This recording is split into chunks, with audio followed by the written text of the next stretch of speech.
in the areas of national and global strategic importance. With a rich legacy of 9 decades, GLS University is committed to making education accessible to all. Faculty of Business Administration was one of the first BBA colleges affiliated with Gujarat University. Established in 1997 as GLS Institute of Business Administration, we were later renamed as NR Institute of Business Administration in June 2000. In our 23 years of existence, we have led the discussion and implementation of educational strategies which are futuristic. Continuing this legacy, we have planned this one-week international FDP on the theme of hybrid teaching modalities, educational strategies for COVID and beyond. The purpose is to deliberate on what hybrid modalities are, how they can be employed in teaching, and what strategies need to be developed, and how they can be implemented for academic success. To help us navigate this as yet uncharted future, we have with us today Professor Uday Damodaran. Professor Uday Damodaran is a faculty in finance and accounting at Indian Institute of Management, Udaipur. He did his MSc in Statistical Quality Control and Operations Research from Indian Statistical Institute, Delhi, and followed up with a fellowship program in management from IIM Ahmedabad in 1990. He began his professional career with a stint in the Management Consultancy Division of TCS in 1987-88.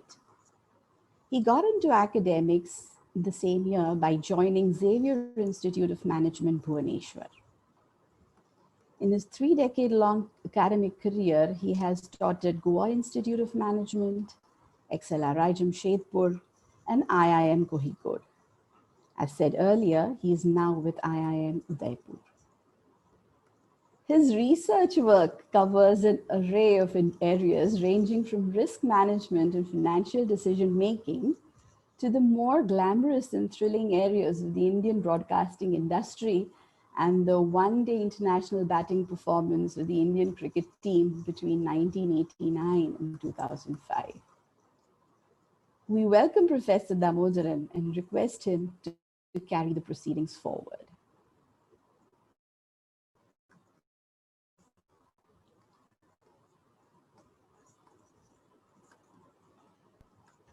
Thank you so very much, Deepali, for that introduction. And good morning to all of you. It's strange that I'm taking this session because let me warn you people that I'm fairly not very technology savvy. For example, this is the first time that I'm using a virtual background for my Zoom. I haven't done it before.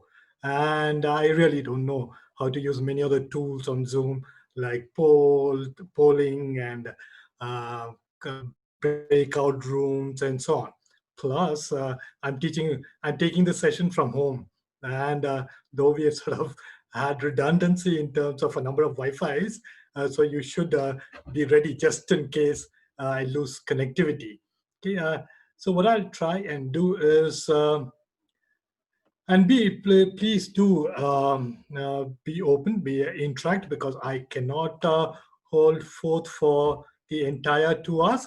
And if you need a break sometime, I guess it must be really difficult on the other side to sit for 2 hours. So if you need a break at any point in time, do let me know. Okay, that is. So what I'll do is straight away launch into this. That is the task that we have. Do curriculum and syllabus design need a change? Okay, that's a heavy question that we pose to ourselves. And tell me, any of you or all of you, you can either raise your hands or you can come on chat or you can straight unmute yourself. I don't know what the rules of the game are.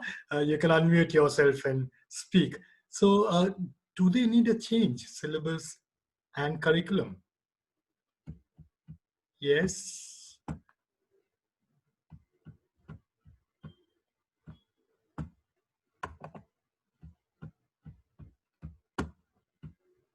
Tell me. Any of you, you can speak up. That is, if you're unmuted, do I need to unmute you? Look at that, all that, I don't know. But tell me, do the curriculum and system syllabus design need changes? And if so, why? Why do we need changes?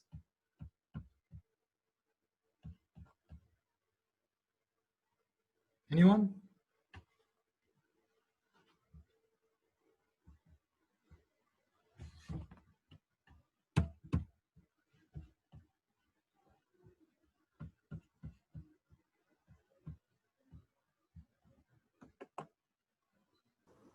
Yeah. Marzoon, sir, I suggest that you unmute yourself if you're able to, and you can put in your views directly since sir is requesting some of us to give an audio response.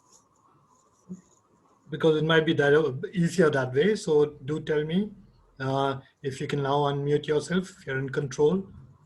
Do you think we need a change? Any of you? Because all of you are, I guess, and as you speak, maybe I'll try and find out more about each of you. That is who you are and the sort of background that you have and the wealth of experience that you bring in. Okay, sir, I have a few responses coming in Yeah. on everyone. I do not know if you have an access to that. So, I, yeah, I cannot somehow see the chat. okay. One of the participants is saying that we've been teaching the same syllabus. And yes, now the time has definitely come for a change. Whereas another participant suggests that we need more experiential learning, more practical on field. Mm-hmm. Almost everyone is of the opinion that yes, syllabus needs to be So changed. therefore, that I guess would be the response that almost everyone would feel that we need a change. And if I may put the burden on Deepali to be the interpreter, tell me, why do we need a change? What is it? What are the compelling? Are there compelling reasons why we need to change? Anyone? I have absolutely no burden on me, sir. I am definitely enjoying this. A participant has responded to your most current question and says that there is a gap in academic and industry expectations. Okay, so therefore one is relevance. Okay, if our stakeholders, if our customers, our clients is industry, then one of the reasons for change may be that there is a mismatch between what the requirements are and what we are offering. So therefore, I'll do step in any time because I won't be able to carry on with a monologue throughout for the 2 hours. So step in, interrupt me, stop me, ask questions, challenge, bring in your own thoughts, because it has to be that way. Okay, and therefore this is my anxiety. That is, I guess the answer is so obvious. All of you would say that we need a change. Okay? And most of us would converge on the same sort of reasons why we need to change. And then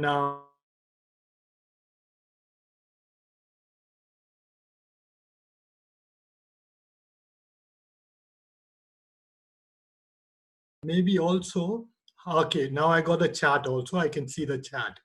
Okay, I can see the chat. So now it's easier for me. I can see the chat. So let me see some of the responses that I got. More experiential learning, same thing. Humanities perspective, the modality of delivery. There's a gap in academy and industry expectations, and the context is changing. Okay, and to bridge the gap between academics and industry. And therefore, look at the responses as expected. We need a change. Okay, and most of us will converge on the same sorts of changes, and we'll also arrive at almost the same sort of solution. And therefore, when Avni asked me to handle this session, that's what worried me. I was wondering, what can I offer?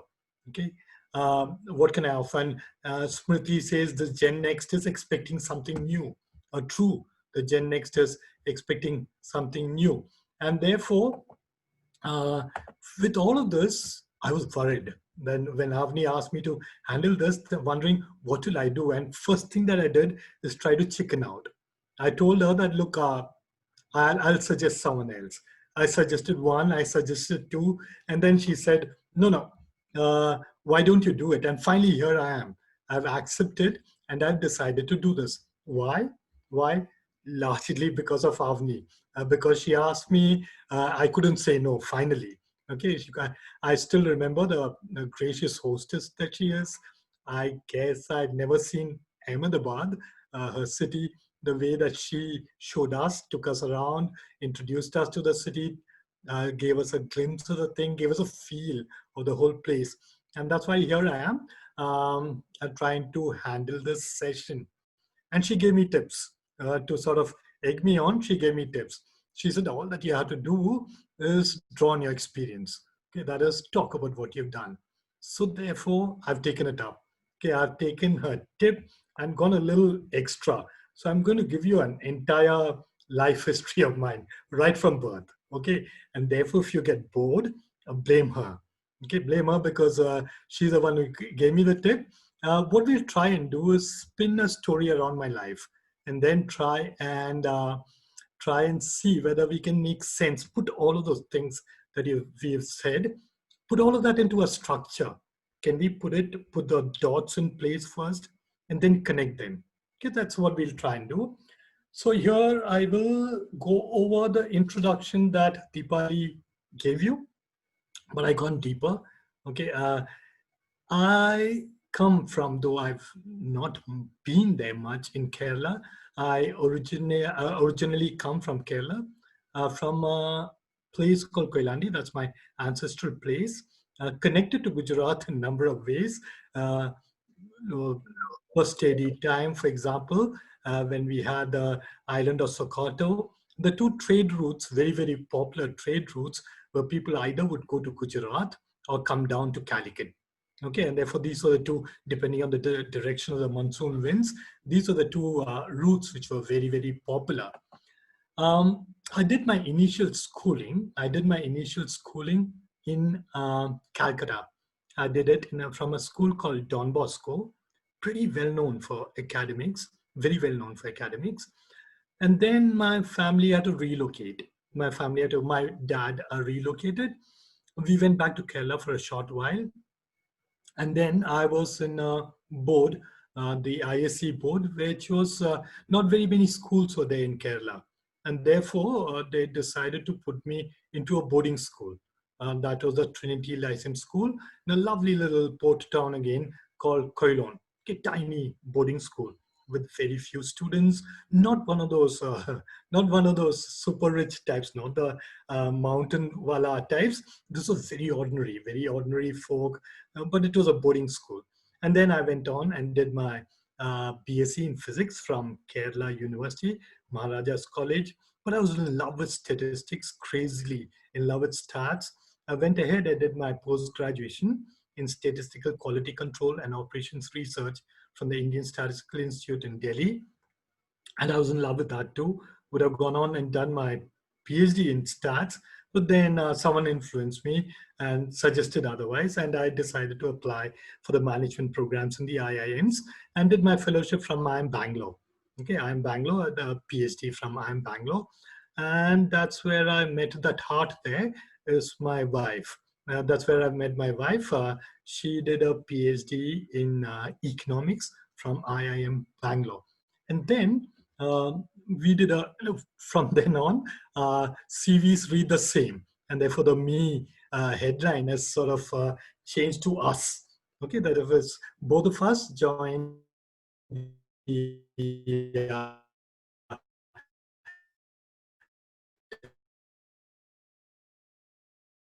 consultant for about 1988. We joined the XIM Bhubaneswar Young Institute. It was very, very young. We were the original faculty. We were younger than our students. We were straight out of campus.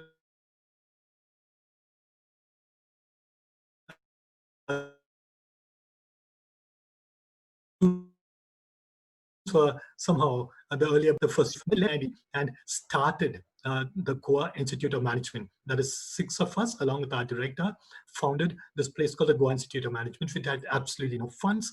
It was a classic startup. And I thought I'll never leave Goa. I was in love with everything Goan. I was in love with the place, with the institute. But then something happened and I quit. So I quit and stayed at home for a year.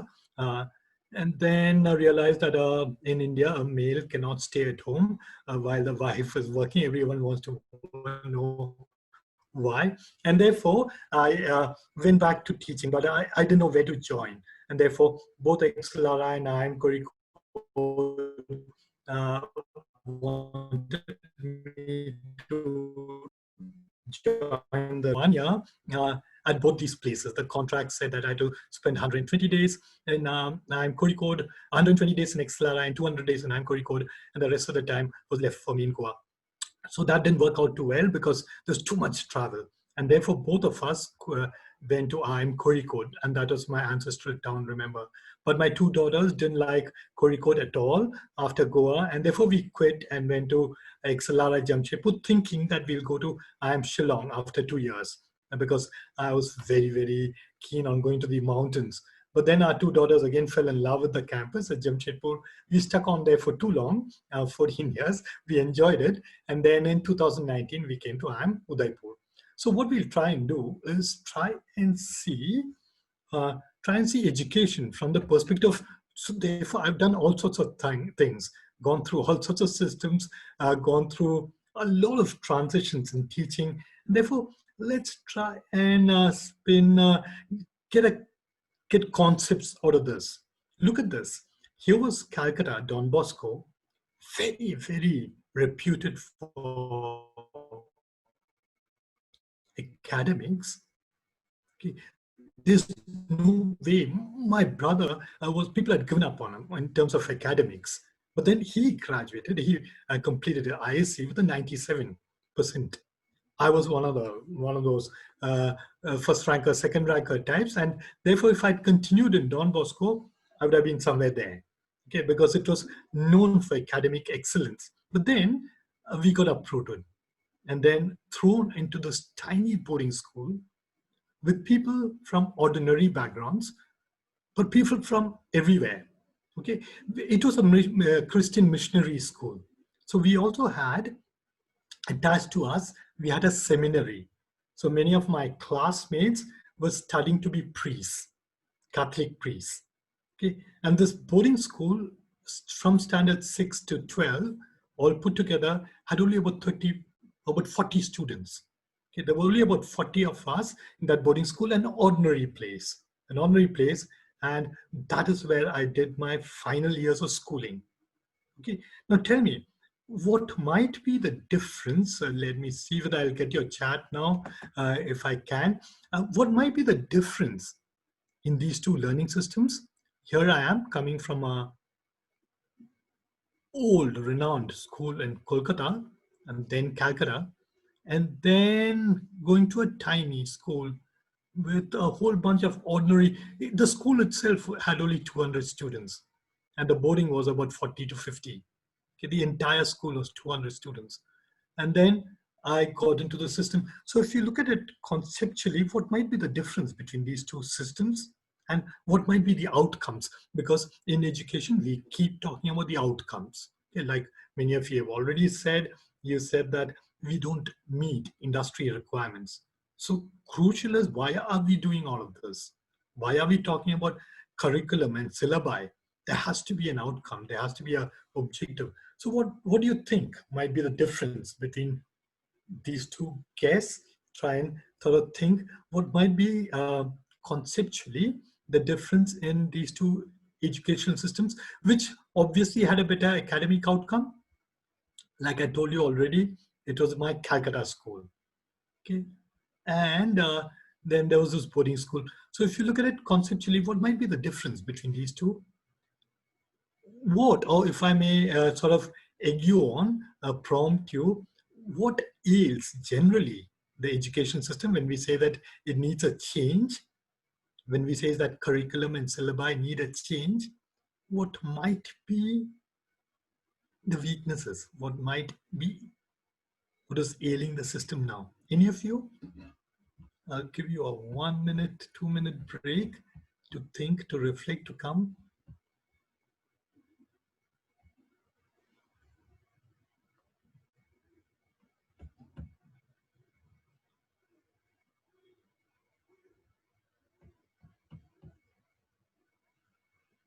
Anyone? Okay. Let me try and look at this. We have this I've taken from a source wired.com, which states, which lots of people say, that our education system is like a pipeline. Okay, the model, the structure is that of a pipeline where teachers push out their knowledge to children. Okay, so here's a teacher knows everything that's got to be known and pushes it out onto the students. Okay, this is a pipeline mode. This is, in India especially, pipeline dominates. Okay, especially at the lower levels, the pipeline dominates. That is, the teacher gives out knowledge through a pipeline, pushes it to the students. Okay, and that is a system which is predominant, and that is a system that I was coming from Calcutta. And I got thrown into this residential school where this pipeline was punctured. Okay, that is, I, the student, was receiving not only from the teacher, but I was receiving inputs. My learning, my education was also coming from my peers. Okay, the education that I was getting, the output was not only from the teacher, but it also was coming from peers in number of ways. Okay, number of ways. And, and the student group there was diverse. Okay, though it was a Christian missionary school, we had, because of the demographic profile of Kerala, we had Muslims, we had Hindus, we had students who had come from Malaysia, from South Africa, from Singapore, okay, kids whose parents were doing ordinary work in countries elsewhere, where they couldn't afford to take their kids where they were working, and therefore left in this boarding school. And those were the influences that each of us were being subjected to. A punctured pipeline. The influences that I was getting was from various sources in the boarding school. And therefore, if you look at it conceptually, we'll try, and this is what I meant by saying that we'll put in dots and then try to connect the dots. Okay, we'll put in concepts, pull it out of my life story, and then try and connect it and come up with maybe a framework which can maybe help us understand what we are going through in this disruptive phase. So therefore, we have the teacher and the learner. They have to be there. Okay, they have to be there. And we have a curriculum and a syllabus. Okay, this curriculum and syllabus could come in various forms. It could be sort of very, very well-bounded. It could be porous, but we have a curriculum and syllabus. Red color, purple color, yellow And color, we have violet color, so and that is আমার teacher পড়াচ্ছে influences coming from everywhere. Okay, now that's a pipeline model. Okay, now so that's a sort of delivery model, and then we have the way that the whole process is happening. We have the peer learning in my boarding school. This was strong peer learning, and we were forming relationships, socialization. Okay, and though my earlier school, the day school, also had a fair proportion of extracurricular, we had a much more element of extracurricular in the boarding school.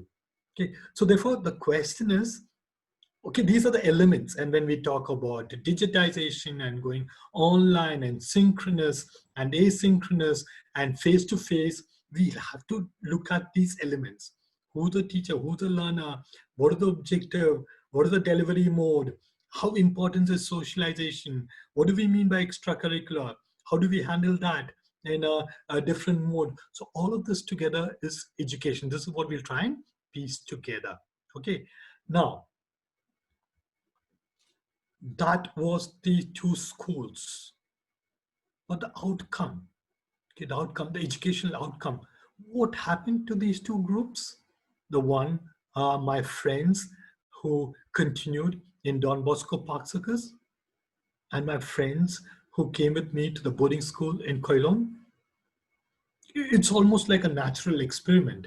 Okay, and therefore we had these two cohorts separated, and I was like a natural experiment taken out of one system and put into the other.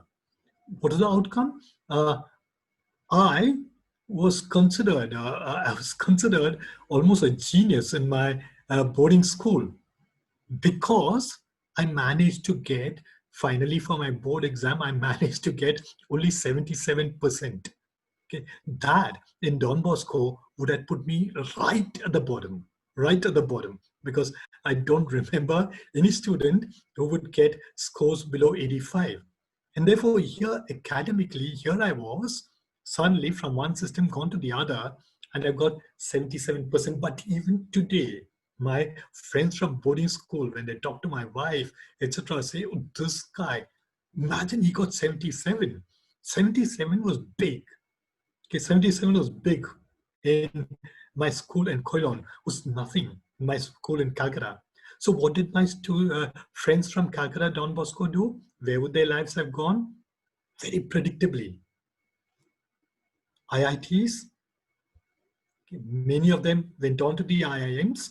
I met one of them in IIM Bangalore. That is my schoolmate who had gone to an IIT and then came to IIM Bangalore to do his MBA. So IITs, IIM, chartered accountants, okay, they went on that path. And me, after boarding school, I was somehow crazy, like I said, about statistics. Okay, I don't know why. But someone in school, a teacher or peers or whatever, uh, like keyed me up. And I was crazy about doing statistics. And that time, when information was not very easily available, I wanted to do my BStat from the Indian Statistical Institute. My friends had no clue. They hadn't heard of BStat. My boarding school friends, they were not academically inclined at that point of time, at least. But I pulled in two of them to apply with me to the BStat program, went to the entrance exam, and 15, 20 minutes, we knew that, look, we just couldn't make it. We couldn't comprehend, forget the answer, we couldn't comprehend the questions. And therefore, we wanted to go out. But the invigilator said, no, you had to sit here for 3 hours. So we went to the torture of sitting through a question paper that we couldn't comprehend. Okay? And therefore, I fell back on doing my IITs, etc., ruled out. Okay, that is, we were not sort of trained for that. And therefore, I went and did my BSc in physics from Maharaja's College, ordinary government college in Ernakulam, Kochi. But I stuck onto my love for stats and maths. I took them as subsidiary subjects. Okay. Now, these guys who went to Don Bosco, who are good friends of mine now, went on to do that corporate careers. Okay. And my friends from the boarding school, our class would have been about 20. If you look at that class, if you look at the class today, it's an eclectic group. It's an eclectic group. There's a shipping tycoon, one of the biggest shipping tycoons of Indian origin. There is a leading oncology surgeon. There are lawyers. There are politicians. There's a driver. There's a supervisor, ordinary supervisor of construction projects. Okay. There's a founder of one of India's best known IT companies. There are digital experts. It's an eclectic group. There's a bishop. Okay, it's an eclectic group, but each one of them each one of them went on to do something really, really worthwhile in their lives. But many of them did not do the conventional thing. They didn't do the IIT, IIM sort of thing. But if you look at each one of them, they're brilliant. So it makes you wonder, what was it? What happened? What are the systems? What are these differences in these systems? Okay. What is the outcome when we look at education? What should be the ultimate outcome? Makes you wonder, what really was this experiment about? And then I keep reflecting on this because I'm on so many WhatsApp groups because of the fact that I've taught so many batches, studied so many places, worked in so many places. But believe me, the quality of talk on our small school group beats the quality of talk on my, because I did my PhD from IIM Bangalore. I'm part of a number of, of course, I ran parallel with a number of MBA batches. And if I'm a member of many MBA batches of IIM Bangalore, the quality of discussion that we have on the WhatsApp group of my school beats the others. These are all guys who are very relaxed, very, very sort of happy with themselves, done tremendous things in their fields, and tremendous respect for each other. Whether it's a driver or a shipping tycoon, we all had a get together just 4 months back, and we are the same. Okay? So it makes you wonder, what is it that these in education systems is different? How should we engineer our educational systems? Look at this. Look at this. In that boarding school of ours, we were not getting academic inputs as strongly as in a pipeline model, but we were getting life skills. We had to do trade-offs all the while, trade-offs all the while. If a friend came and shouted at me, I had to wonder, should I go and complain about him to the warden?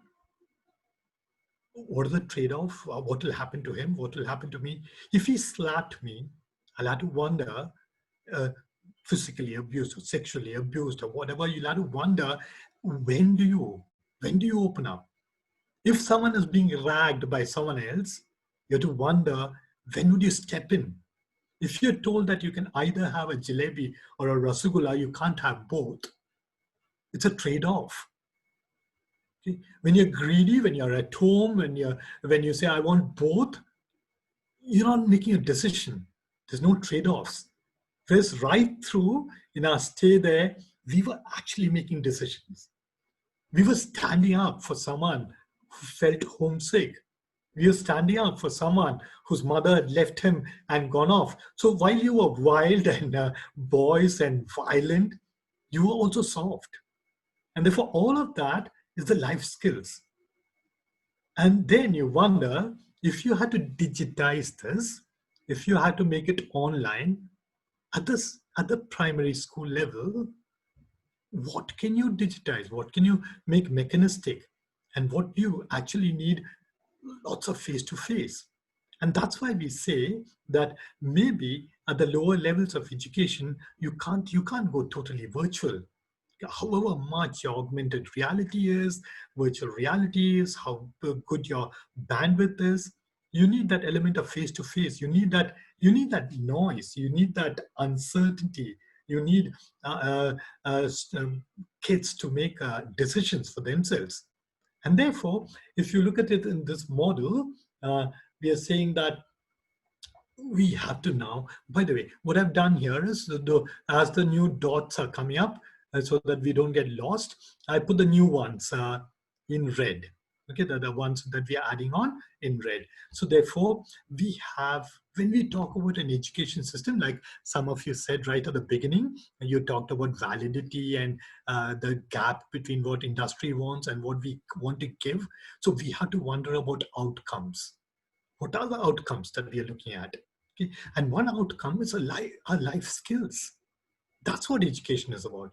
Training might be more about applied skills and less about life skills. But education has to encompass both. Okay? And you have to have someone who's inspiring you, motivating you. Okay? You have to. And it depends on the age or stage that you're at. Okay? Which of this is important at what stage varies. And therefore, at a very, very early stage, all these are important: the inspiration, the motivation, the life skills. And I'm borrowing two terms here from a good friend of mine who teaches at the Harvard Business School. Okay, here at IIM Udaipur, we have a task force that we have set up. Now, the task force, I'm a member of the task force. The task given to us is to improve learning quality. Okay, so therefore, there's a task force for improving learning quality. And as part of this task force, this friend of mine who teaches at Harvard Business School, okay, very popular professor, Dr. Das Narayan Das. He teaches in the marketing area. Okay, so I'm borrowing these terms from him with his permission. Okay, I hope my voice and this thing is okay because I got a flash saying my internet is unstable. So do tell me, okay, if the voice breaks or if there's a problem. Uh, so therefore, he talked about this thing of near transfer and far transfer. He said when we teach a case about GE, let's say to our MBA students, and say, look, Jack Welch did this. Now these kids who are being taught this case might become a CEO 20 years later. Okay, so therefore, is it immediately relevant? No, it's not really immediately relevant. What might be immediately relevant? A course in predictive analytics, for example. Okay, something on data analytics or stuff like that. And therefore, he said that we have to always keep in mind, what are we doing? Are we doing a far transfer or are we doing a near transfer? Okay, and are these needs changing? The near transfer and the far transfer, how do we balance it? Okay, and in other words, it's asking the question that some of you talked about. Is there a gap between what we are teaching and what industry or whoever recipient is, the end recipient or the student himself or herself? Okay, what do you want? And therefore, we have this near transfer and far transfer and the life skills coming in. So therefore, we have to make these choices. Okay, do we have a system like the residential school that I was going to, or a face-to-face day school, or 100% remote? Before technology came in, this 100% remote was not an alternative at all. Okay, you couldn't have 100% remote. Today, we have that as an alternative. Okay. Now, typically, when you talk about a residential school, that's considered pricey. It's considered expensive, and this is considered less expensive. And once upon a time, technology was considered expensive, but now technology is, like Deepali said in the introduction to GLS, is made it accessible. In fact, technology is actually made it accessible. So today you have all these choices.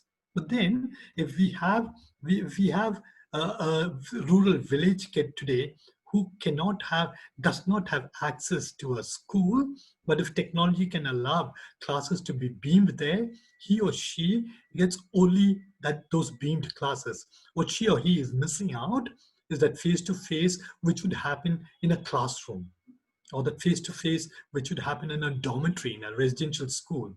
So there is that inequity, there is that divide, that the 100% remote might not have the physical at all. But thankfully today, for the more privileged, in this face-to-face day school and in the residential school, you can bring in technology. So in my boarding school, if it was today, then apart from that whole thing, that fun of being together, learning together, we could have brought the outside world in, okay, which was not possible those days. The face-to-face was an island. Some other island was there somewhere else. And even if we had better teachers for the same subject in another school run by the same missionary group, we couldn't leverage that. Today we can leverage all of that. So technology has made it more possible to infuse the face-to-face with virtual, but the virtual with face-to-face is more difficult. Okay, therefore these choices are what we will look at. Means what does it mean? Okay, do tell me when you need a break or when you want to come in, because otherwise it will become too much of a monologue. I'll give you a 1 minute break. If any of you want to pitch in with any thoughts, anything, I'll give you a 1 minute break.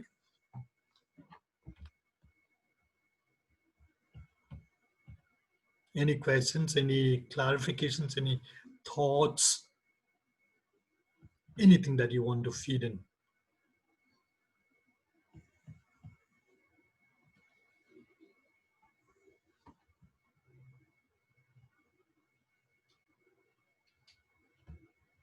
Okay, then let me go on. Okay.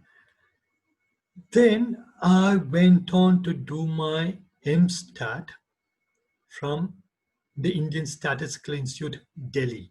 And as that working paper that I gave you from my ex-colleagues at IIM Udaipur, Professor Gopinath Sahadev and Gopi Krishnan, these subjects, statistics, maths, considered hard and quantitative.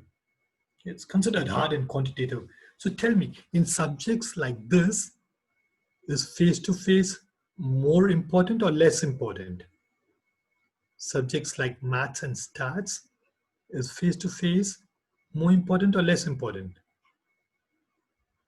And face-to-face those days, we didn't have technology. Face-to-face would have meant it has to be not synchronous online, but it had to be classroom. Is face-to-face important? Any of you? Any? Would face-to-face be more important or less important? I think it's more important. Face-to-face? Yes. Yeah, please. Why would it be so? Because then you will understand how much they are understanding and how is their reaction. And on the spot, they can give their reaction so that you can give them clarity about what they are actually happening. Yes. Therefore, from the perspective of the teacher, instructor, because you're teaching such a complex, abstract subject, important to take those cues. Important to Yes. take those cues. Can we do it virtually, by the way? Virtually also, because in today's case situation, virtually we can do it. But the thing is that whether they are understanding or not understanding, if they will not understand, they may be hesitant in asking. That all the people whoever is attending, they are seeing it. They might see it that okay, as if you are the only one who is not understanding.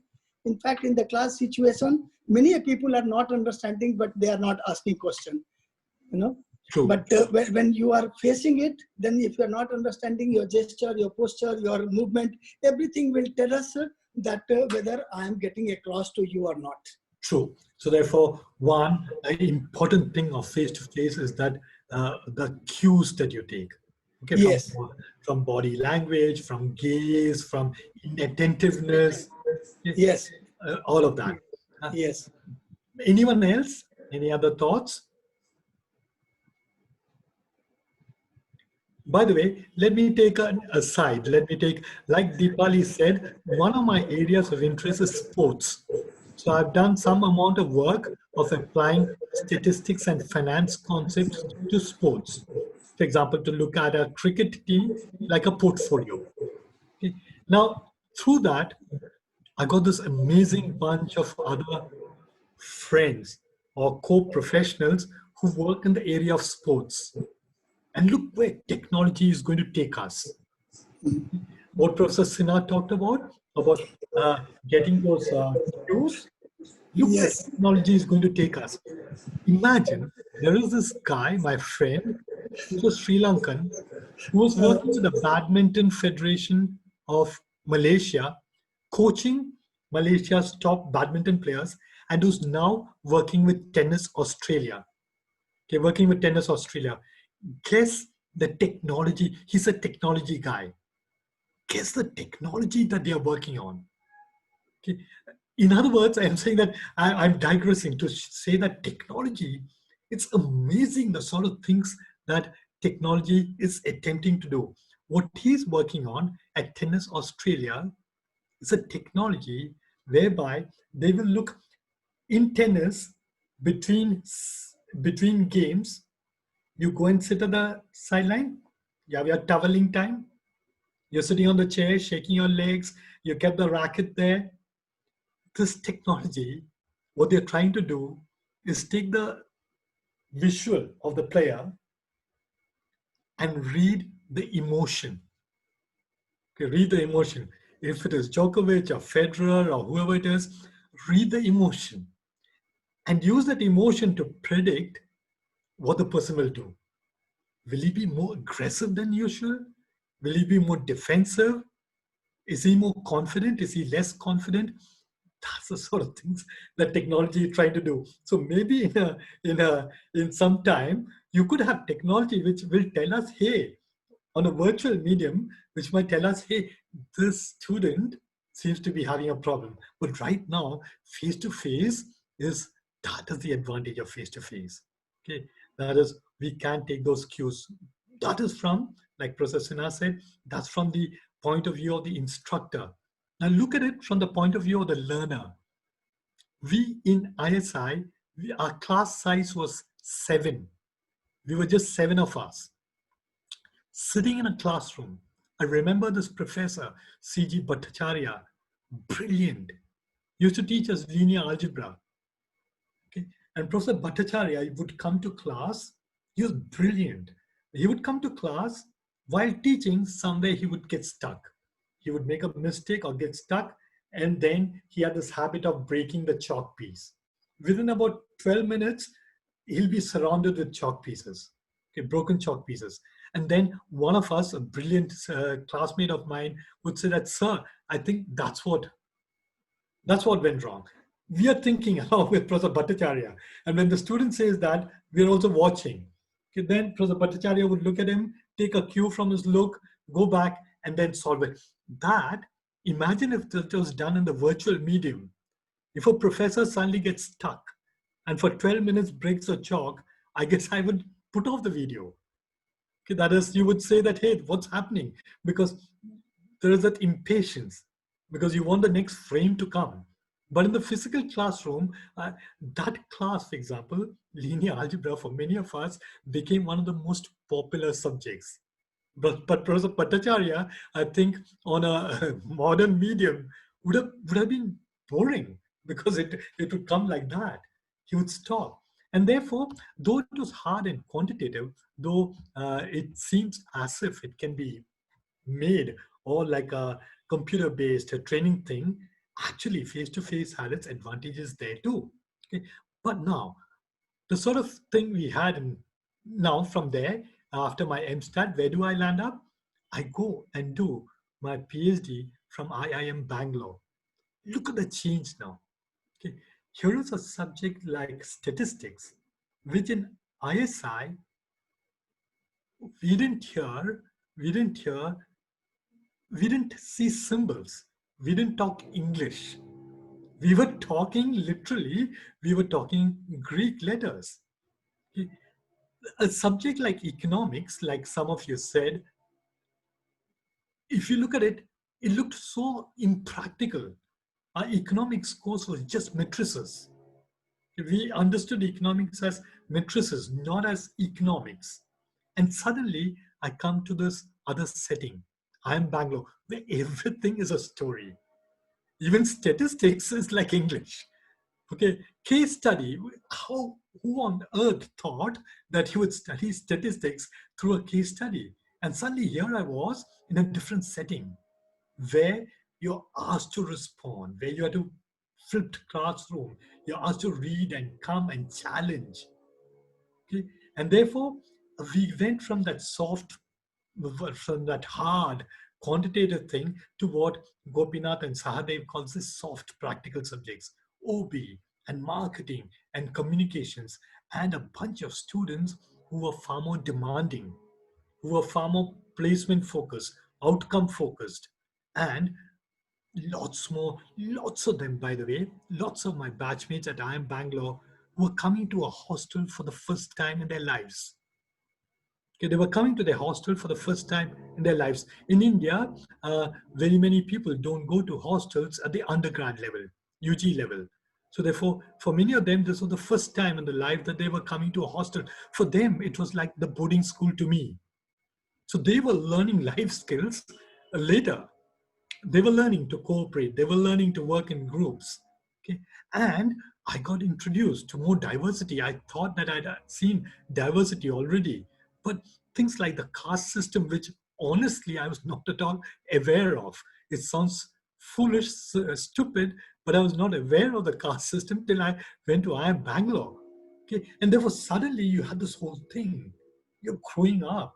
Okay, I'd already grown up because I'd gone through a boarding school, but for many of my batchmates, this face-to-face, what the Americans call the immersive residential experience. When you talk to them, many of them don't talk about the subjects that they learned. They talk about it as an experience. The subjects that they've learned have transformed them without them knowing.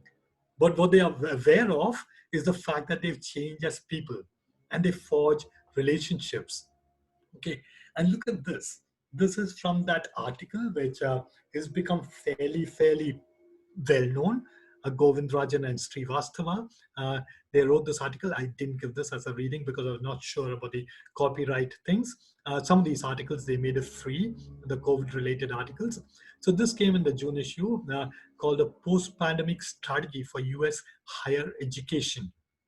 And it says the world's experience with online teaching is making more apparent and salient the superior value proposition of the immersive four-year residential programs. They're talking here about the undergraduate programs.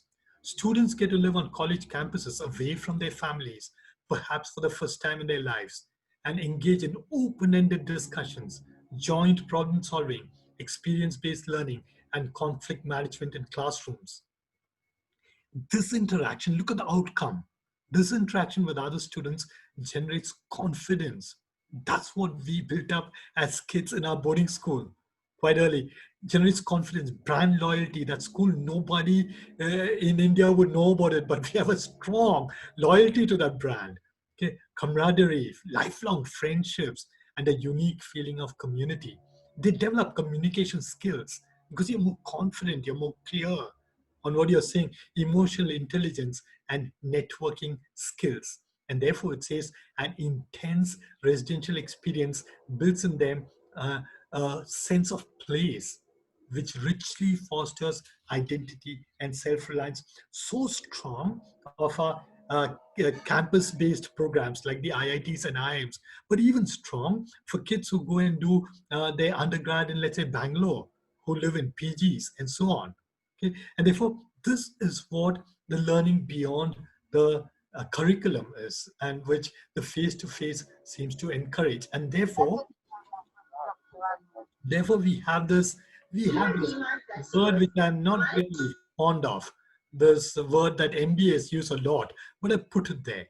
Okay, what you're creating is networks, and this networks is what we are today wondering at IIM Udaipur, for example. Will formation of these networks suffer in a virtual world? Okay. Is this something that students will miss out on? Working in groups, working for clubs, working for their cultural festivals, forming networks, knowing who to trust, who can be a future life partner, who can be a future business partner. Okay. And therefore, this is one element again in our education. So therefore, from the student's point of view, that is an element. Okay. And then I finished my life as a student. Long story, but I finished my life as a student and go into my career. Okay. My first bit of teaching was when my PhD guide, I revere him, is a person called Professor Prasanna Chandra. He was God for us in finance. By the way, he's the one who transformed me. I went from ISI to IIM Bangalore, wanting to do my PhD in those days. It was not a known word, but I wanted to do my PhD in logistics and supply chain. But then Professor Prasanna Chandra, at the end of the first year, this is what happens in a face-to-face. At the end of the first year, he told me, with your background in quant, you should be thinking of doing something in finance. And I was already fond of finance. And when I thought, hey, this great man thinks that I can do something in finance, I changed and went on to do my PhD in finance. And therefore, that thing made me change. I did my PhD in finance. And then I went and joined TCS. And Professor Prasanna Chandra had started this thing called the ICFAI, Okay, do tell me if there's any quality break in my voice or video, because the power has just gone off, so my Wi-Fi might switch. Okay, so therefore, he asked me. He started this thing called the ICFAI, and asked me whether I could take the contact classes for ICFAI. I was just out of campus, and this ICFAI at that time was a big brand. The people who wanted to do it aspire together, because the US CFA was not possible in India. So the people who were aspiring to do this were all fairly senior people, high quality people in the finance field. And Hyderabad had companies like Nagarjuna Finance, which were pretty well known. And the so-called students were these people. And I was asked to go and take these contact classes for them. But fortunately, look at the system. If you describe it in terms of the teacher, the student, the interaction, the motivation, to whose favor was it skewed? In favor of the instructor or the student? If I or you were to go into a system like this as a teacher, to whose favor was it tilted? The power, is it in favor of the teacher or the student? Think. And look at this. This is what the system was. Okay. ICFAI, this is 1987, makes me look older than I am, but this is 1987. Okay. 1987, in most countries, including India, resources for the student were tough to come by. And here was this thing called ICFAI, where we had 4 or 5 of our colleagues, brilliant people in finance, who used to prepare these brilliant learning material. And ICFAI, if you enroll for this, you would be sent this learning material. I believe that some people registered and enrolled not really to get the charter, but just to get the learning material. So therefore, that was the power. The teacher, the system had control over the resources. Plus, I used to set the test papers, help in testing this, setting the test papers. ICFAI, we had put ourselves that thing saying that it should be tough to get, tough to pass this exam. So therefore, the papers were set at a higher level. The pass rate was low. And I was part of the group that used to set the papers. Plus, I used to also, because Professor Prasanna Chandra is like God to me, I also used to do the evaluation for ICFAI. By the way, even there, we put a quality thing. In those days, when these things were unthinkable, we were paid something like 20 rupees per paper, and you would get, let's say, 500 papers. That was more than the salary that TCS would get those days. So everything there's a quality thing, but everything was skewed to me. So whether you are a manager with Nagarjuna Finance or not, whether you're older than me or not, whether you knew more than me or not, they were older than me, they were more qualified than me, they knew more than me in finance, but then the power was tilted towards me. The power was tilted towards me because I had command over the resources. I would test them, and I was involved in certifying them. Okay? So it was skewed. You walk into class, you know that, okay, though you have all your weaknesses, you walk into class knowing that, okay, the tilt is towards my side. That was ICFAI. Okay?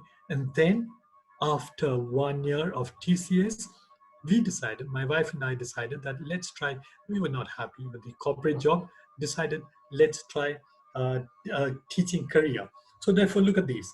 We put more elements there.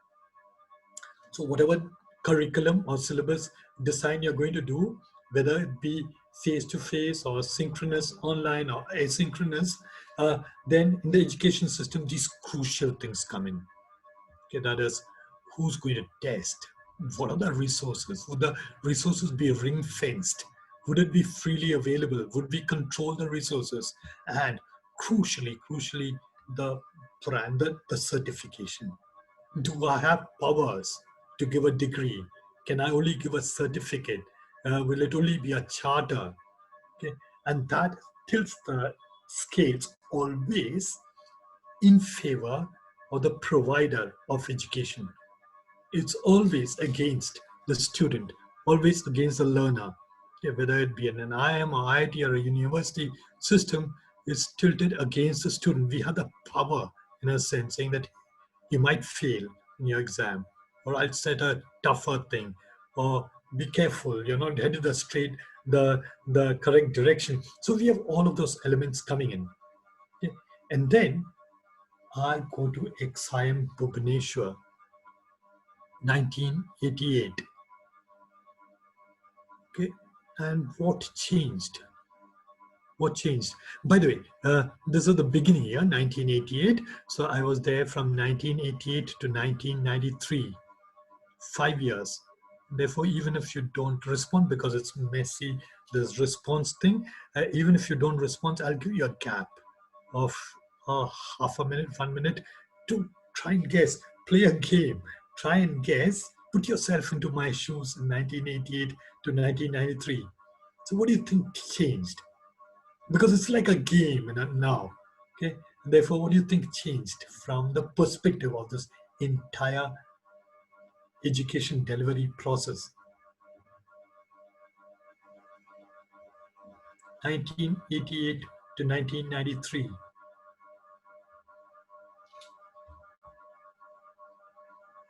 Look at this. My teachers taught predominantly on the blackboard.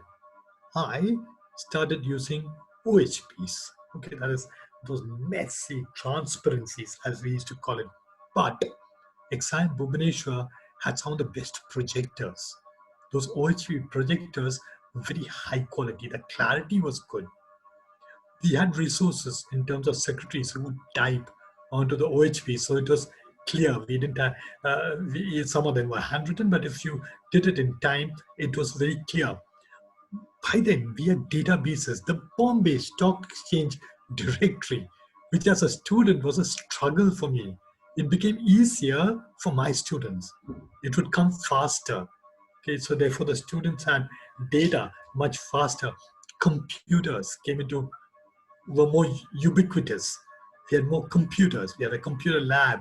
Each faculty had a computer. Okay. Therefore, now look at this. Earlier, I had a captive bunch of students, the ICFAI contact classes, who had to depend on me for resources, who knew that I had the power of setting the question papers, who knew that certification was tough, and that we, the teachers, were also the ones who were correcting, okay, many of us. And suddenly I go to this system, a 2-year, like Govindrajan's article and Srivastava's article. This was a 2-year immersive residential program for these students. Okay. Again, many of them were just about my age. And these, unlike the ICFAI executives, these guys had more access to databases, computers, books. Okay. And therefore, the power tilted a little bit. If you look at it as an instructor, our efficiency went up. Our efficiency went up because we had OHPs, we had secretaries, we had databases, we had computers. Okay. Our efficiency went up. We had cyclostyling machines, whatever. Okay. And our efficiency went up, but the power distance actually came down. I don't remember in IIM Bangalore spending too much time with, the faculty were very approachable, but from our side, we felt sort of a distance. Some of them were towering personalities. Here at IIM Bhubaneswar, the students were far more confident. One may be that they had access to more resources than we had as students. So therefore, the Sensex, those days, okay, they would get to see the Sensex pretty fast, whereas we used to see it much, much later, the value, the share prices. Okay, so stuff like that, they could question you, they could come to ask you. And therefore, I learned to co-opt my students. I still remember one of my students one of the most brilliant professors now teaching at IIM Udaipur. He topped my course. He wrote so well his answer. He wrote it so well that I told him that, look, Dash, I couldn't have put it better. Can I take this for the next batches? Use your way of putting this across? And he said, sure.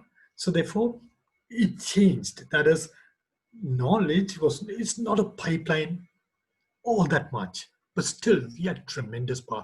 Plus, I was in charge of placement, so I had unwieldy. I used to have unbalanced power and huge amount of power as compared to the students. Okay, but then the efficiency went up, the power distance came down.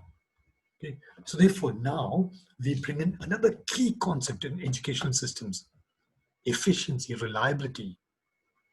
Reliability also went up. I had stuff on OHPs, which I could do it next time over. I could do the next time over. So I could, like a production process, I could guarantee that my quality will be at a particular level. Okay? And therefore efficiency went up, reliability went up. That was IIM Bhubaneswar. And then in 1993, that institute that we had built up from almost scratch, 6 of us faculty members, along with our director, quit.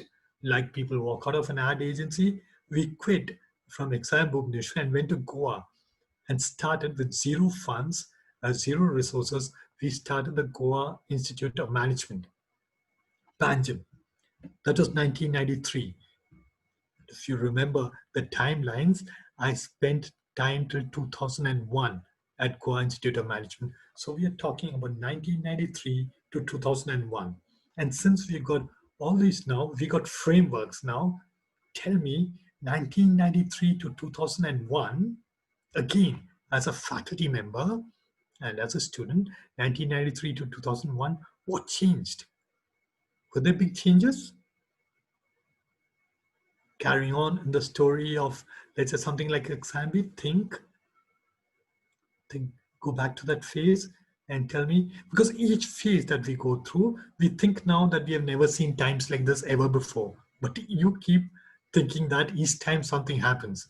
So 1993 to 2001, what do you think happened as far as the teaching community goes, the process of teaching goes?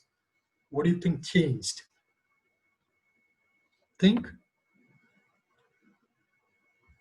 Look at this. By the time we went to Goa, cable TV had come in. By the time I left Goa, internet was pretty much available. Okay, pretty much available, not very prevalent, but available. Email, unthinkable happened. The email was there. And then we had things like MS Office, PowerPoint, and Excel. Look at something like the cable TV. Like my wife was telling me yesterday, when we were students at IIM Bangalore, we would hear about Nani Palkiwala's budget speeches. Then the next day's newspapers would talk about it. Okay, our profs might discuss it. But by the time we were in Goa, you would have people, the best people, coming on TV and discussing the budget on the same day. So our students and us are watching the same thing.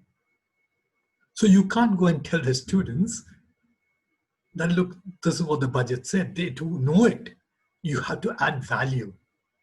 You have to add value. The world was becoming flatter. The students were getting much more info. They were much more aware. I had to change my teaching. No longer could I spend one class on SEBI guidelines for IPO or pricing formula, the CCI. That's stupid because that's known to everyone. What am I doing by giving this? There's no value addition. The world became flatter for us. The internet came in later, towards the later portion of our stay there. That opened up the world to the students. They could see things. And therefore, the pressure on you was to add to it. Email came in. I remember a student of mine who went to Panjim, to the town, and he came back and told me that, sir, there's something called Hotmail. And this guy told me that you want a hotmail when he went to one of those internet cafes. And apparently the student said, what is that? So this person described, and the student said, how much should I pay? That guy said, nothing. I'll make it for you. So he says, I didn't trust him. How can someone give something for free? That was the era. Okay? But then email changed things. They could get stuff from others. Okay? And then we had MS Office coming in and changing productivity tremendously. I still remember when I had to do an executive education program in Bangalore for IBM. This is a prestigious program. They were calling in people from all over the world. And the coordinator called me on those days on landline and asked me, will you need the PowerPoint? And I had no clue. I had no clue. I thought she was asking about the socket, the PowerPoint, because I hadn't seen PowerPoint. Then I went and asked my students, hey, is there something called a PowerPoint? And a few of them told me that, yes, sir, this is just coming. And I said, okay, can you make this for me on PowerPoint? And those were my first PowerPoint slides. And that changed things because I used that for so many more programs. Okay, so efficiency went up, reliability went up, but the world became flatter. The power distance came down even more. Okay, so that was 1993 to 2001. And therefore, uh, we now were getting into a phase of co-creating. And by the way, after this, I quit. In 2001. I quit and stayed at home because I didn't have a job. And then I had my kid who was just 1 year old. I just bought a house in Goa and there was no job. Luckily, one of my ex-students, without knowing that I was jobless, asked me, he was in UK at that time. He said, can you do something? He was like a friend to me. He said, Uday, can you do something for my company? I work for this company called Center for Interactive Financial Training. I said, what? He said, can you develop some material on the bond markets for us? It'll take a lot of time. Would you have the time? I said, I quit. I have all the time. Therefore, they asked me to develop the material on bond markets. I developed material which was born digital. Okay, I learned HTML, wrote material which is born digital. And therefore now, when you were teaching in a totally different manner, that was a quantum leap. I had to create those interactive exercises where you put in this thing, compounding formulae, make it interesting, put yourself into the shoes of the student, wonder what will hook the student, what is valid, what is, apart from reliability now, we had to talk about validity. Okay, because the students are seeing much more. You have to make it valid. And we were getting into a phase of co-creation of learning. Technology was changing everything. By the way, CIFT used this material that I developed for them. They used to sell it online. And then they used it later. They told me what we call blended learning. Their clients are the big banks. And they said that this material that I developed for them was being used by the banks as pre-material before a face-to-face training session. That is, they would tell them, okay, complete this module and then only can you come into the training session, which is face-to-face. So therefore, already those things were happening in 2001. And then we quit and went to IIM Kozhikode and things changed. Okay. HBS cases, which in Goa, I used to get a thrill when I bought them because it came well packed in a hard cover. It looked good, the hard copy, because there's no way that you could get a soft copy. So the copyright came to you as a hard copy. But now, by the time I went to IIM Kozhikode, it was so much more easily available. HBS case collection simulation, which we had never thought of. Simulation was possible. And then IIM Kozhikode was a pioneer in what we today call the online classes that long back. IIM Kozhikode and XLRI tied up with Hughes at that time, who was our technology provider, and we started these interactive distance learning programs. Professor Saji Gopinath, and the author of that working paper, my colleague at IIM Kozhikode, he spearheaded this. Phenomenal man, he spearheaded this. And therefore, we would sit in the studio and teach to students who were sitting in study centers all around the country. Scale. So therefore now efficiency was already there. We achieved scale suddenly. So this was efficiency plus scale. The whole thing changed. And we, for the first time, we were sitting and teaching to a camera. I still remember after my first class, the office staff came and gave me a CD. I asked, what is this? They said, sir, you can watch your own class. I watched my own class, and the first thing I saw was a gap in my teeth. And I said that, hey, I don't want to see this. The students might get distracted. Okay, therefore, you don't know what the students are saying. It was two-way audio and one-way video. So these students used to, the students used to hear us, they could see us, but we couldn't see them. It was one-way video. And then we had blended. These students would come to campus once a year. And I still remember this girl who walked up to me and said, sir, this voice we kept hearing for so many days. She says that it was like a hypnotic trance. That is, I keep on talking and that they hear. And they say that first time we are seeing you. We blended, therefore, the face-to-face and the distance. And that was the interactive distance learning studios of IIM Udaipur. We were the pioneers. Okay, we scaled up and did some tremendous things, changed pedagogy, ran case studies, and then a student of mine, by then, email had become ubiquitous, and we had things like Yahoo groups. So a student of mine came and told me, because I used to keep talking about my ex-students from IIM Udaipur, from Goa, and from IIM Udaipur, because IIM Udaipur as a guest faculty, I took classes right from the first batch. So a student came and told me that, sir, you have so many students. Can we start a Yahoo group? And I had no clue to what he meant by that. So I asked him what. He said, I'll help you create, I'll moderate it. He still is a moderator. He started this Yahoo group. And in no time, we had about 400 members. And it peaked. I stopped maintaining this about 10 years back. I should restart it. We peaked at about 1,200 of my ex-students. I'm calling them ex-students, but these guys by then were big in the markets. And therefore, I had this blended with my classes. If someone asked me something, okay, saying that, sir, this open-ended mutual fund, why does it have this? I would say, hey, this I'm not sure. Why don't you put it on the StudioNet group? Or if someone said that, look, so the forward risk premia are not working according to what textbooks say. What could be happening? Put it on the StudioNet group. And the StudioNet group became a community like no other. It was a bounded community. It was not open. They had to, I said, I have to know the person. Only people I know can join. That is, people who I taught, not only taught, whom I know. And therefore, each of these was known to me. I knew them because I used to run placement. I knew many of them quite well. I knew them very well. I knew their backgrounds, where they came from. So each of these, so sometimes when a student put a question and there was no answer offline, that is one-to-one, I would send a mail to someone saying that, hey, why don't you answer? Why are you not answering? You're in the G6, you're trading government securities. And therefore this community became vibrant.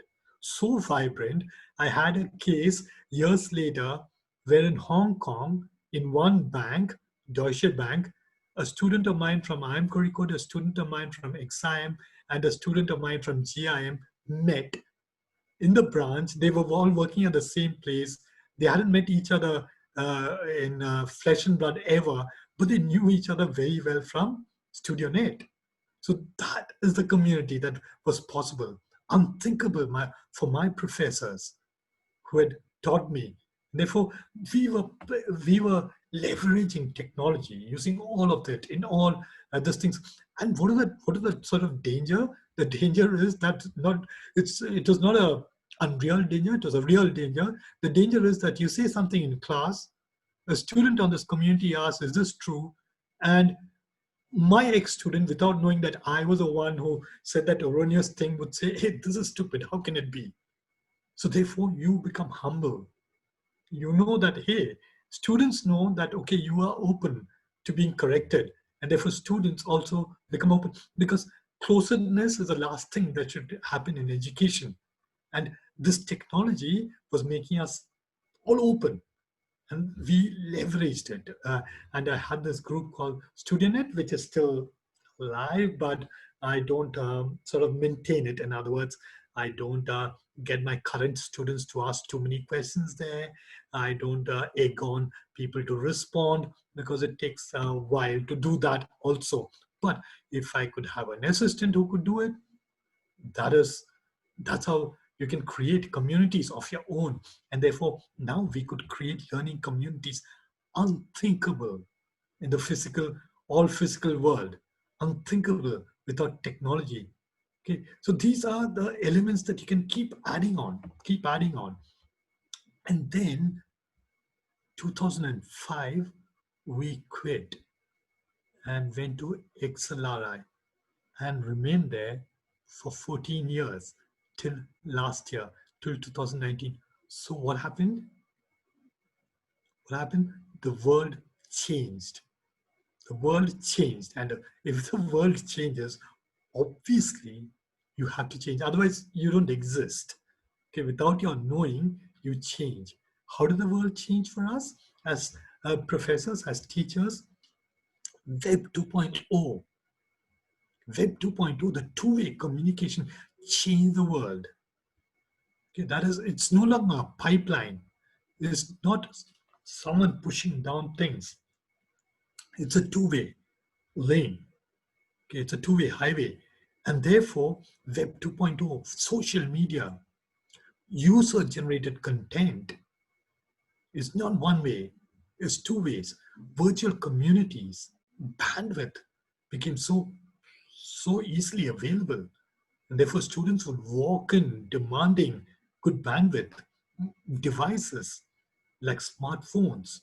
You carry, you are accessible anywhere. You can reach out from class, check out if your prof allows it, check out something which a professor is saying on the fly, okay, cross-check it. For example, I had a case just 2 years back when when I was describing the LIBOR, technically I didn't define it exactly. And a student who had already worked 3-4 years in the markets told me that, sir, that's not the exact definition. I said, you're sure? He said, yeah. I said, I don't think so. Then he said, no, sir. I said, then check up.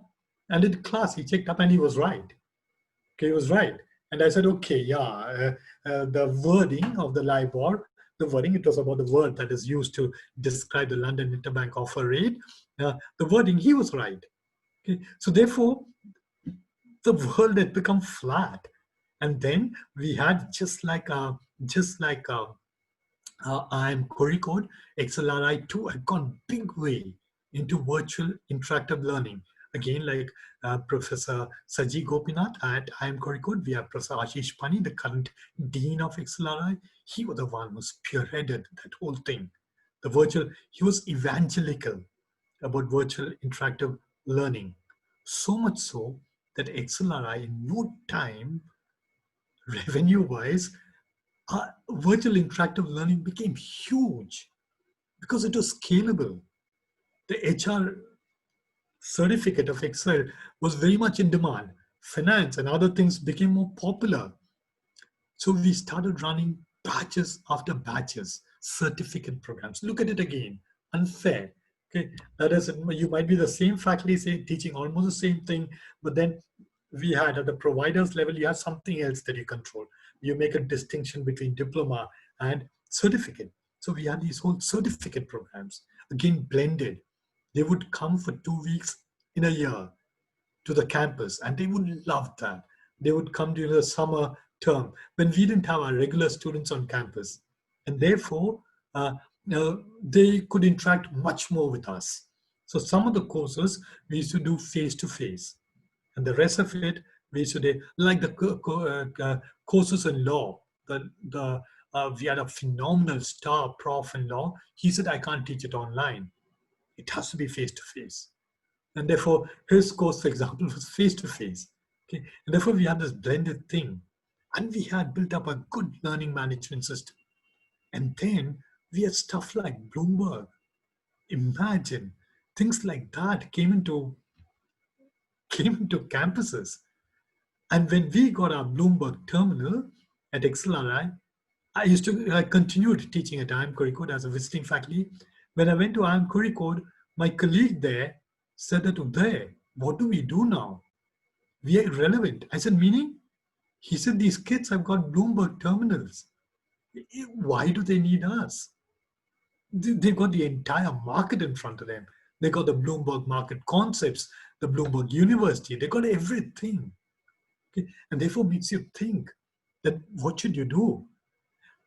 We had this colleague who sent a mail to faculty at large saying there is a behavior among students that we should be wary of. He said that they are enrolling in courses like Coursera, and therefore they don't have time for doing assignments. So I said, hey, what's wrong? What's wrong? What's wrong in a student enrolling in a course in Coursera?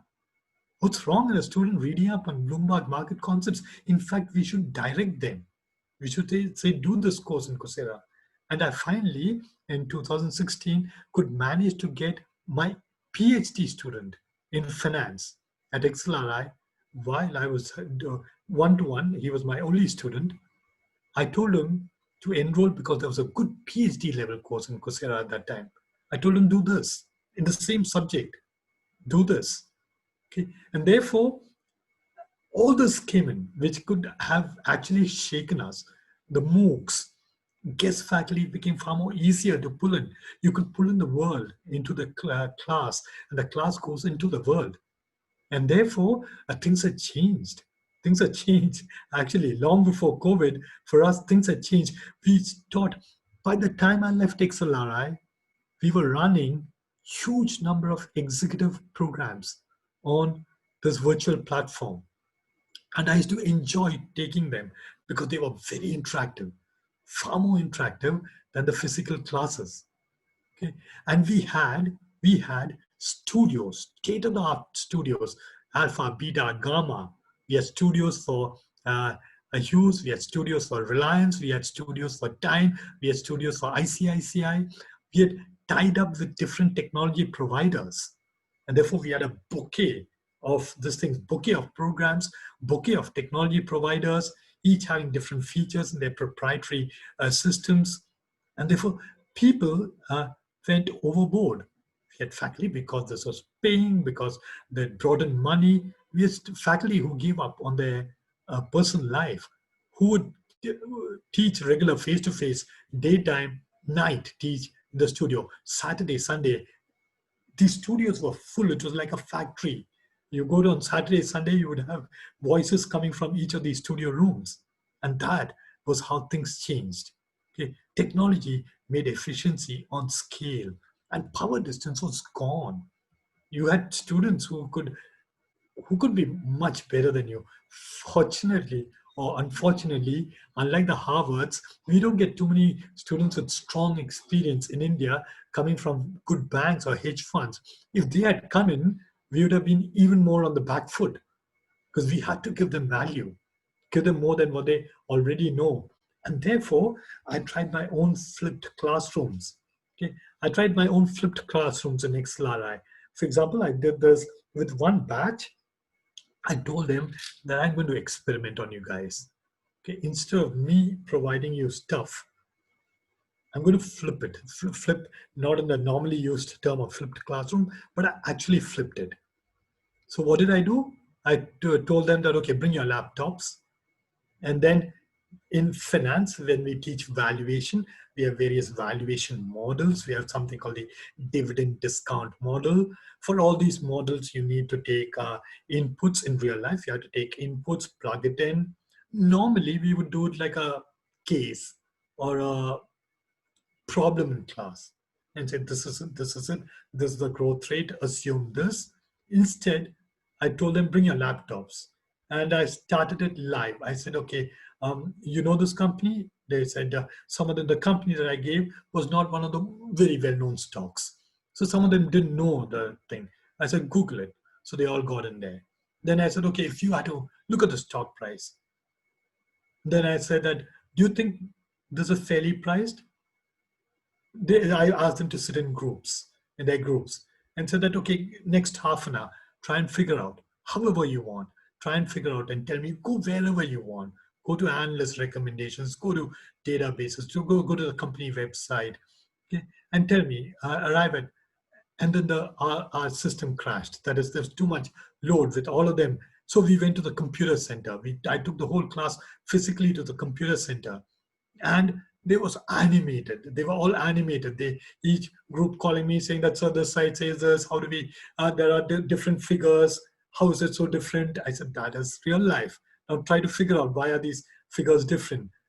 Look at the footnote. Look at how it's reported, the earnings in this source and the other source. And therefore, we couldn't finish because there was so much happening in class. And then we did an extra class. And then I told them, okay, I'll poll you. I'll ask you whether you like this method. Are you okay with this method? Flipping classrooms, flipping teaching? Or do you want back to go to the conventional? I said, I'll go by your views, the majority. And when I polled it, the class rep told me that, sir, it couldn't have got closer than this. 51% said that they were not comfortable. 49% said this is great. This is how we would like to learn. And therefore, because 51% said that they are not comfortable, I went back to the conventional. Okay. And then I asked one of the students who said he liked it. He said, but I'm a little uncomfortable. He says this. I asked him, they gave me written feedback. So I asked him, so I said that, let me look at your feedback, what you have written. And this is what he had written. He said, I'm not sure I learned the same things that the others did. He says, I learned so much. I couldn't have learned this in a regular case study mode or a classroom thing. I learned so much, but I'm not sure that I learned the same thing that others did. So look at that. Because of our education system, because of the need of the standardization, this kid was not comfortable because he hadn't got a standardized output. If you have a pipeline teaching mode, whatever you put in the pipeline is what everyone gets. That's standardized. But then the flipped classroom is not standardized. Okay? And therefore, you have this, by the way, another sad thing which happened by the time I came to XLRI is that the world had changed in terms of the infrastructure needs of business schools, the databases that you had to subscribe to, the Bloomberg terminals, faculty salaries, and sadly, the fees too went up. And that hurt many of us. We kept saying, are we excluding? Are we excluding? Are we making it inaccessible? Are we getting no diversity in the type of students that we are getting? Okay, and therefore the fees went up, and that's a big, big thing that we have to think of. So look at that, the new things which came in, participant-centered learning. Okay, and what Professor G. Gopinath in that article that I gave you calls precise learning, or what that other article calls it personalized learning. With technology now, you can actually make the learning participant-centered, which means it might not be standardized. Each student might be learning differently and learning a different thing. Okay? And therefore, it's a whole paradigm shift. It's a whole paradigm shift. And on top of that, you had this dirty thing. That is, the fees had gone up. The fees had gone up. Okay. And then we come, Suma and I, my wife and I, come to IIM Udaipur. By the way, at IIM Udaipur too, I've been teaching as a visiting faculty from the very first batch. Was always in love with the place, always in love with the institute. But then our daughters were growing up, hadn't finished school, and therefore we decided to stay on and excel. But as soon as they went out of home, we decided to come to IIM Udaipur. And we came in 2019, last year. And what changed? What happened? What happened to all of us? So what happened is that COVID happened. Okay, COVID happened. And now suddenly we have this FDP. We suddenly have all these webinars about blended learning. We have all these things talking about how should we maybe change teaching. Everything seems to have changed. And plus, after COVID, we at IIM Udaipur, we pivoted too. I don't know whether you are aware, but IIM Udaipur, because this came in the news reports, etc., we very quickly pivoted. And we said, hey, let's have a blended thing. The students shouldn't feel lost. Some of them, their summer internships had got extended. They suddenly didn't have, they were working from home even when they had the summer internship. Many of them were feeling uh, depressed, down. So we said, let's fill the gap. And we tied up with Coursera. And then we, faculty, a few of us sort of selected courses. And said, these look like good courses.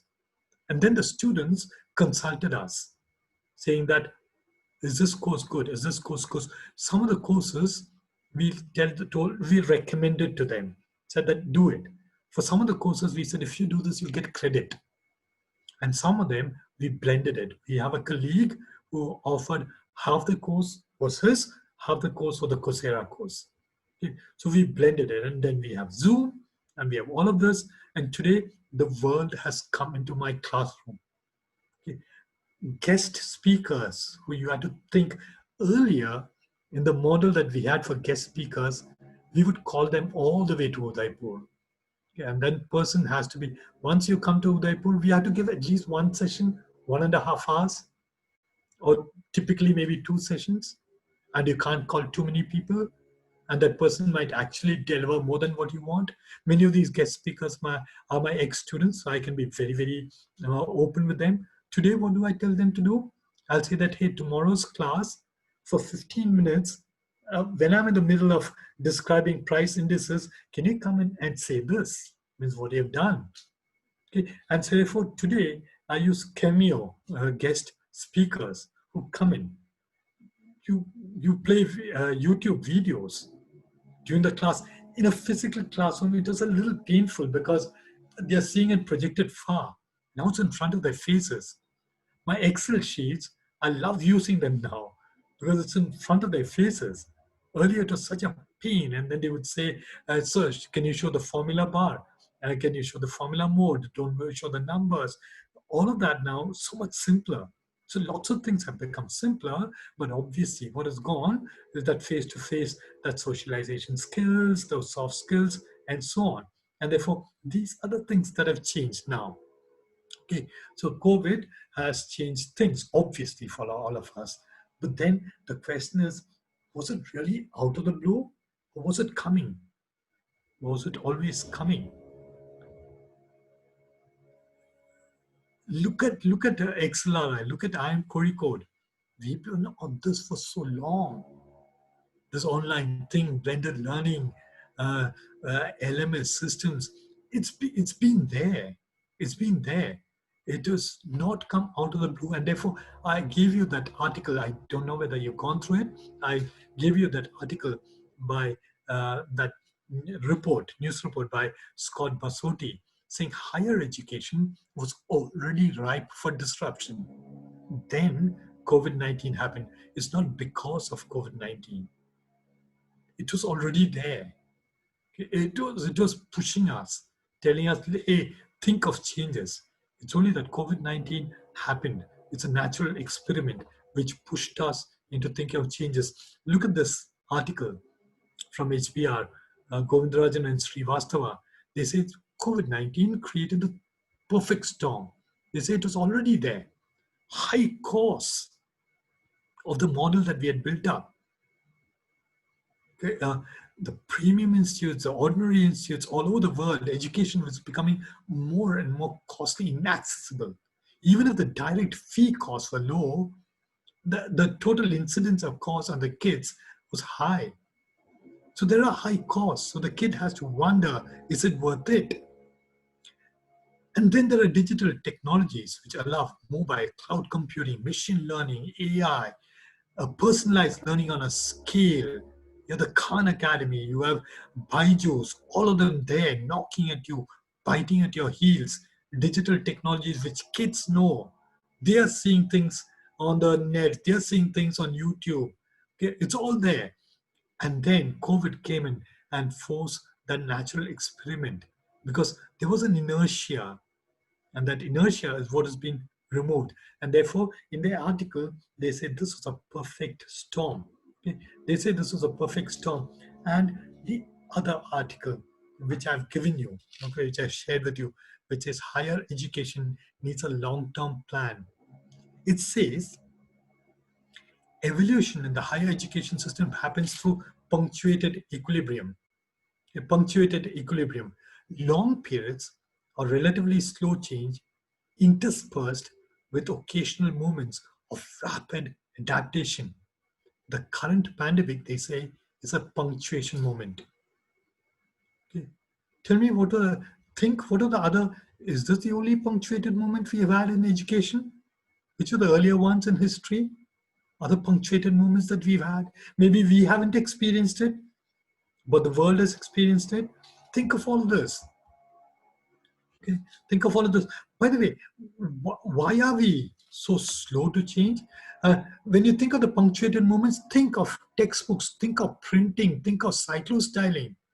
All of that, when textbooks came into being, the teachers of those days would have thought gone. Now students can read from anywhere. My relevance is gone. Just like my colleague talked about Bloomberg and his relevance going, the same thing would have happened when textbooks came in. The same thing would have happened when educational videos came in. And that fear is always there. But no, you can't. You can't be irrelevant because there has to be relevance. Tell me, why were we slow to change? We are slow to change. We were slow to change. COVID has made us think about it. But it's just always there. We were slow to change. Why?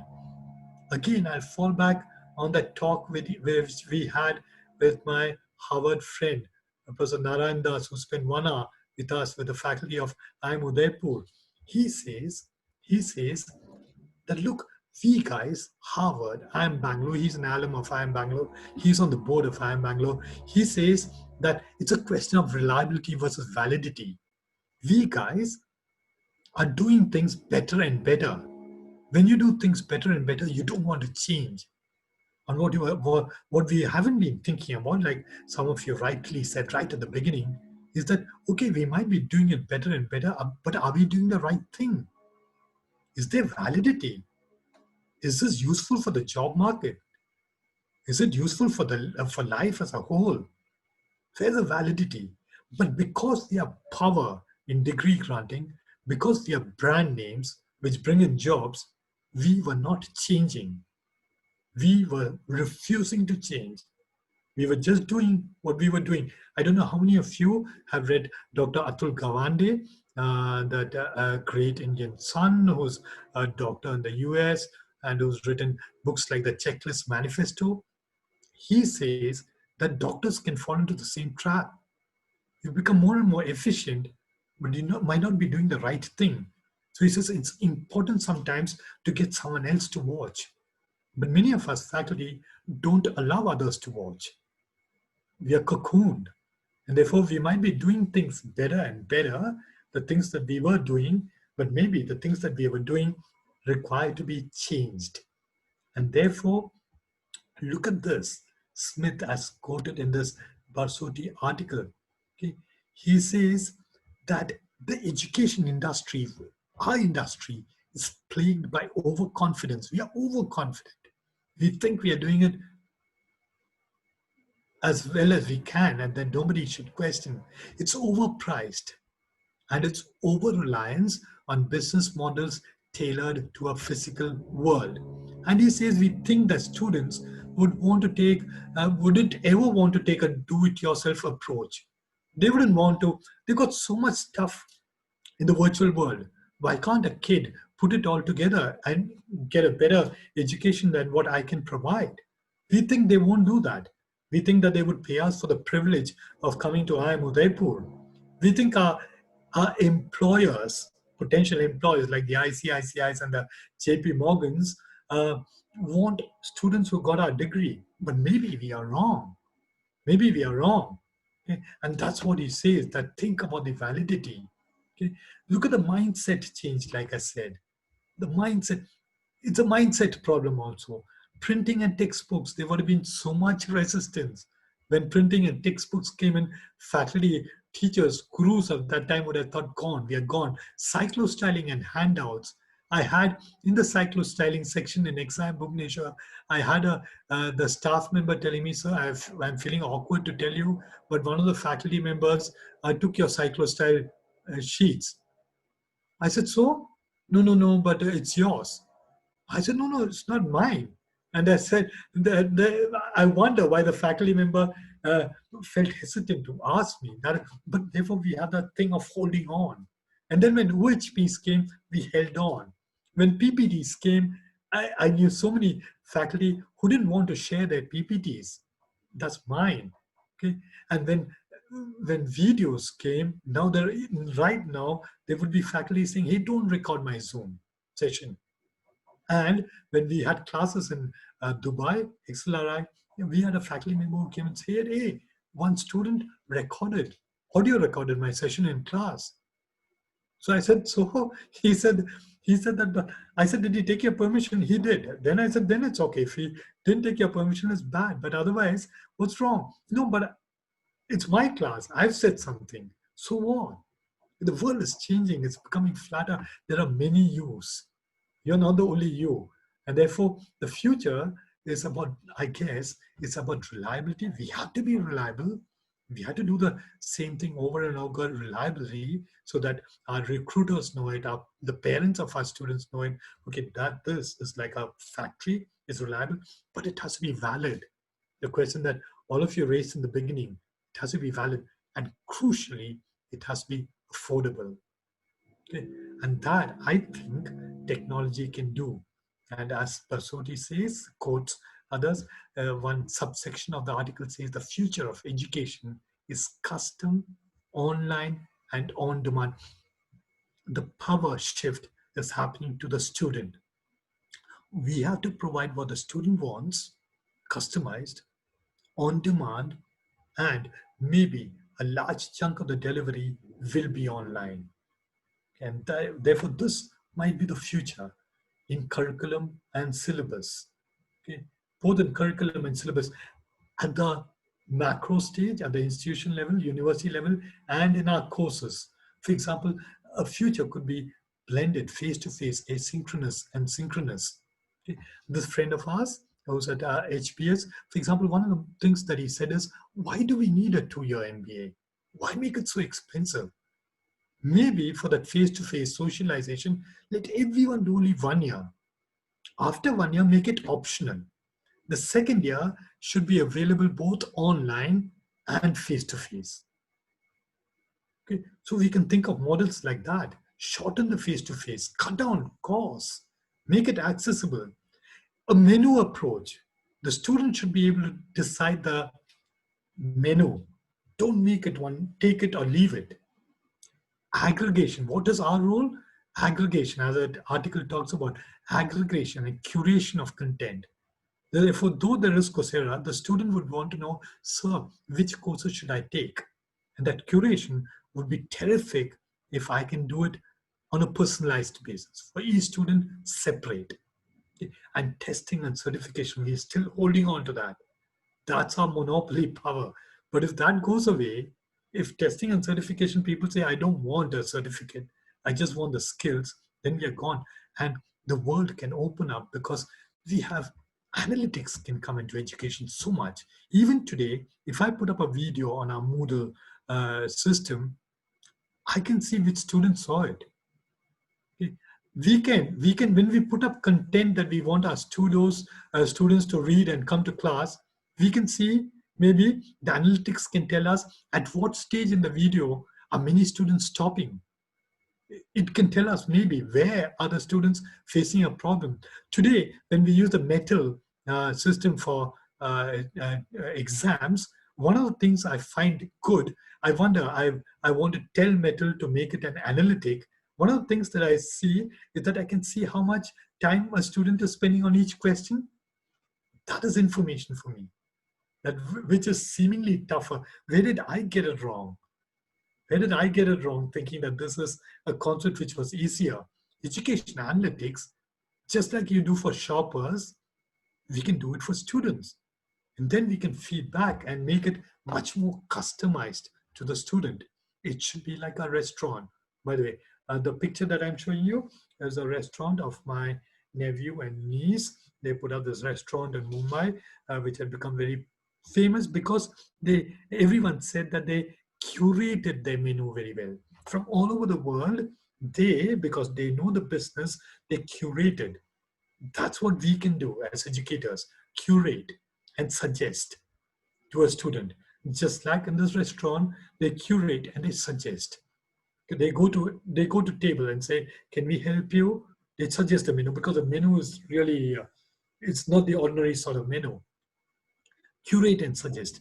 So in that sense, it's like a restaurant, but it's not like a restaurant, as the article says. Because unlike a restaurant here, the restaurant doesn't assess the eater, doesn't certify the diner. Here, we have to curate, suggest, and we have to assess the student. We have to certify the student. So therefore, the future will be like this. Our role will be of this. Curating the best content there's in the world and putting together a course that is powerful, a program that's powerful.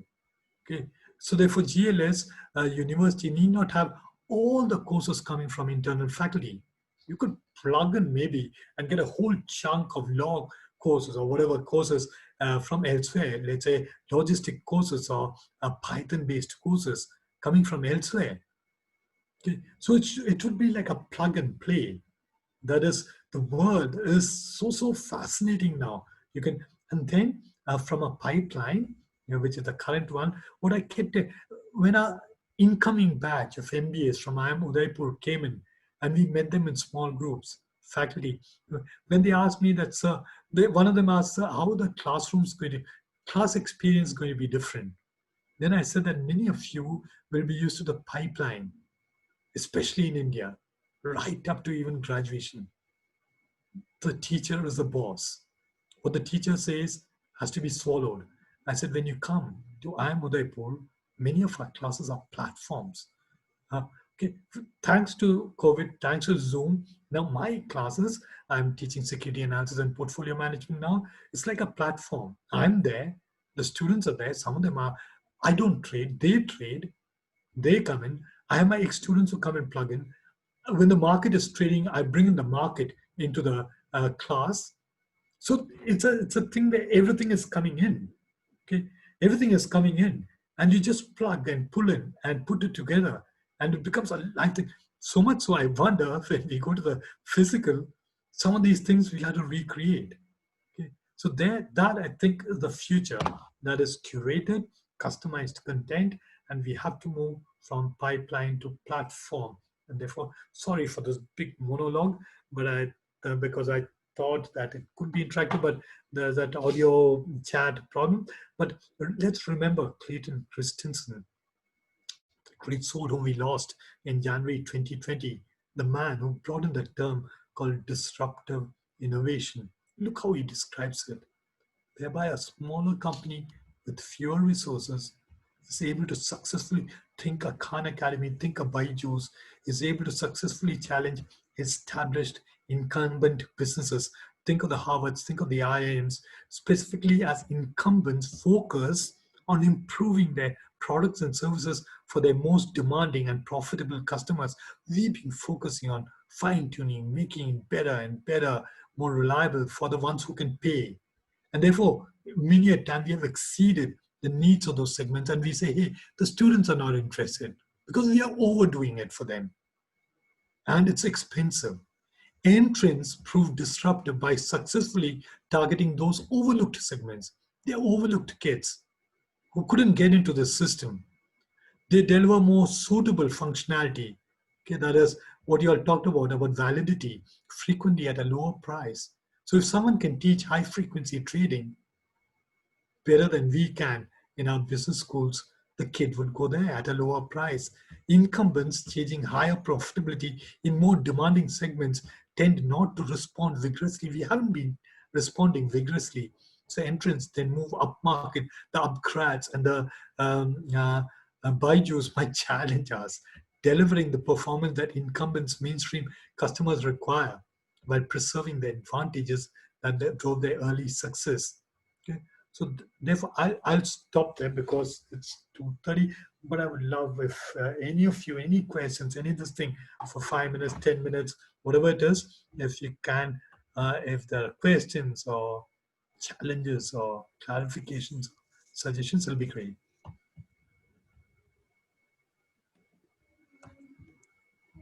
Thank you, Professor Damodaran, for that wonderful session. that you took us on a journey, if I may say so, your own journey. But before that, my apologies for the part of my introduction where I erroneously mentioned you as doing your FPM from IIM Ahmedabad. I Yeah, correct myself. we Bangalore guys used to hate I'm so sorry. I correct myself. Professor Damodaran did his FPM from IIM Bangalore. Uh, well, this has been one of the most interactive sessions, and a lot of people, a lot of our participants have been using the chat box. But after this, after we've heard what he has to say, and especially the last part where he talked about us having to think on the lines of curate, suggest, assess, and certify, I think we should give a few minutes to our participants, and the chat box is still open. You can put in your queries, which would be visible to Professor Damodaran and as well as us. So take a minute if you want, participants, and do put in your queries. Deepali, why am I not able to see the chat? I wonder. Let me maybe shut the. Um yeah, now I can.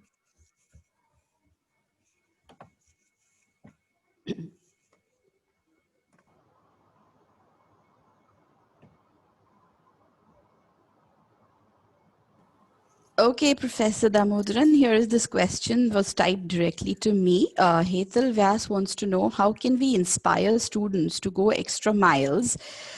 Because nowadays students do not want to gain some new things or new challenges. Maybe some of us are experiencing this problem. Yeah, one thing I guess, by the way, I love small kids. I really, really love small kids, and small kids take to me. So that then, and people keep asking, why is it so? And then I said, maybe it's because I think like them. Okay, you have to think. You have to talk. An adult talking to a 2-year-old kid, you have to talk the kid's language, not your language. You have to talk what excites them, do stuff that, and therefore the same is true for any learner. You have to get into their skin. And that's what I meant by Professor Das Narayan Das talking about reliability versus validity. Our stuff is very reliable, but is it valid? And therefore, as part of this learning task force at IIM Udaipur, one of the things that I guess all of us are aware of, all those taxonomies like Bloom's taxonomy and so on. And therefore, we said that look, kids have to get excited about doing things. Learning is about being able to do, not about remembering and understanding. Okay, it's about being able to do things. So one of the things that I've been doing over just the last 1 year, okay, is that for every session, apart from giving the learning objective, I give relevance. Okay, and relevance could come in very many forms. Sometimes I show a LinkedIn profile and say that look, this is my ex-student. Look what he or she has done. Okay, so therefore it's about talking about the relevance, about why should they do it. And it's also there was this nice lovely book which many people took to heart called The Last Lecture, by that professor who died of cancer. Okay, and the computer science professor. And then apparently his students, as is the vogue in US, one professor, very loved professor, they'll say, hey, why don't you take the last lecture? Imagine this is your last lecture. And they had asked him to take imagine this is going to be your last lecture. And then he had said that, no, this year I'm died. But just after that, he got to know that he's got cancer. And the doctor told him, you got very little time left. And then he said that maybe I'll do this last lecture. Okay. Now in that, he talks about, apparently he was a good basketball player. In some context in that book, he talks about in basketball or in many other games, we do this head fake. Okay, that is, if you're going to go to the left, we do this head fake. That is, we act as we are going to the right and then open up the left and go there. We do it in soccer, we do it in basketball. I keep saying that a good case teacher or a good teacher generally should be very good at head fakes. You should take the student along the wrong path and then say, hey, where did you go? Look where you landed up. Okay. I had this colleague of mine, brilliant, again, finance at IIM Code. When I met him at one of my visits to IIM Code, he told me, Uday, look at what I've done. And he had created a fantastic model. I said, oh, I said, I'll use it, give it to me. He says, but look, the students were not excited. He said, the students, I said, hey, that's because you gave it to them. You made it and gave it to them. Why should they be excited? So very often, some of us about our research, we discover and we go and say, hey, look at this. So what? The other person says, so what? Big deal. Because if you make that person discover it, they'll come back and tell you. So very often it is about teaching the wrong thing. That is make them discover. I'm very sort of indisciplined. I make mistakes in my question papers. I make mistakes in my class, and I justify it by saying, "Hey, this is the way students are learning." That is, they are on the guard. They know that they have to look out for errors. I used to in the olden days make students. I used to give them Economic Times articles, select articles, and make them pre-read it in the hard copy days. Say, read this article. Relevance comes in, you're tying it up to what you're teaching, plus very often those articles were very poorly written, so the students learned to be discerning. That is, you can't swallow, because we are bad, the Eastern culture, many of us are bad at questioning. We don't question authority. But then that questioning thing, that validity part of it, you have to tell them explicitly. Part of it they have to learn, and learning has to come by doing. So I think learning has to come by doing.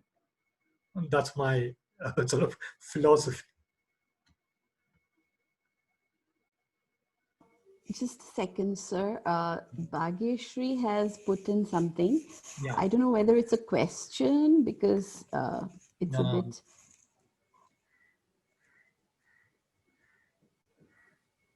It's a bit long. I'm trying to find out if she's talking about distractions.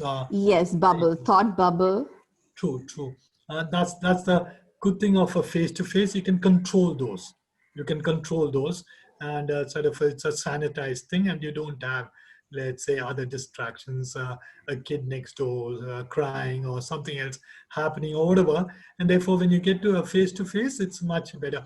But asynchronous online might tide over this. That is, in fact, you can go back and review and go back over material, and therefore you could. So you're right. That is, it's called the physical. When you confine it to a thing, you can control for the other influences. But I think towards the end, she wants to know, how does one create that immersive learning experience on an online platform? Yeah. By the way, as technology becomes better and better, I guess, for example, now lots of people talk about using AR, augmented reality, virtual reality, and you wonder for subjects like finance or organizational behavior, does it make sense? Yeah. And therefore, when you go around and you wonder whether this is also sci-fi stuff. But when you go back and see, I think it was about 2012 or 2014, somewhere in the US, when there was a storm, and the education class of Stanford, they couldn't hold a physical classes for the education, and they used virtual reality to populate the class.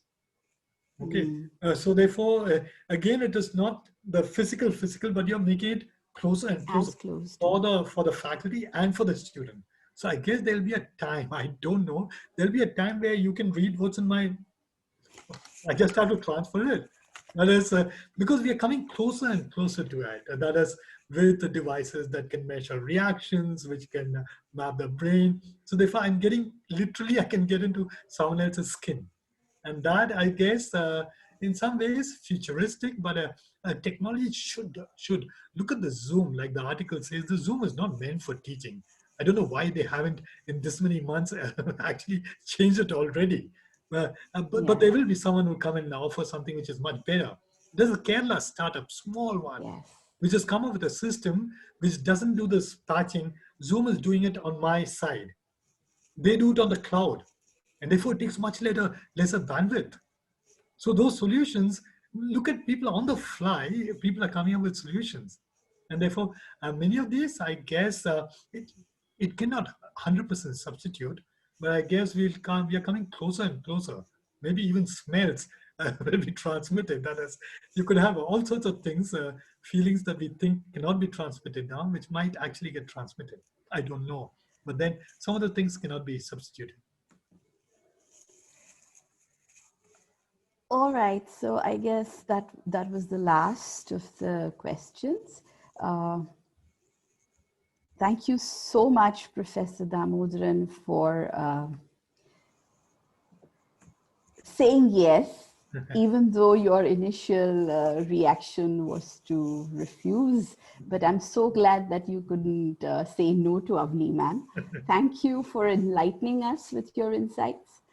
On behalf of GLS University's Faculty of Business Administration, formerly known as NRBBA, we look forward to more such interactions with you in the future. I'd like to say something. I'd just like to add something here. So, Uday, just this morning, I was telling some of my team members about your storytelling skills. And I was giving a few examples about one about our heritage walk, which you converted into a wonderful story, and Mr. Makhna tea, among other things.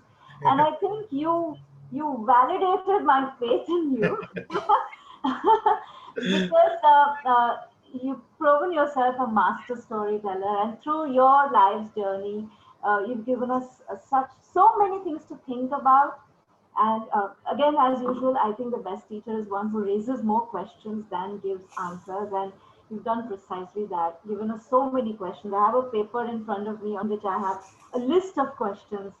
Every point has a question mark at the end. And I thank you so much for creating this bubble of 2 hours in which you raised questions which all of us who are attending the session would now try to answer in our own way. Thank you so much.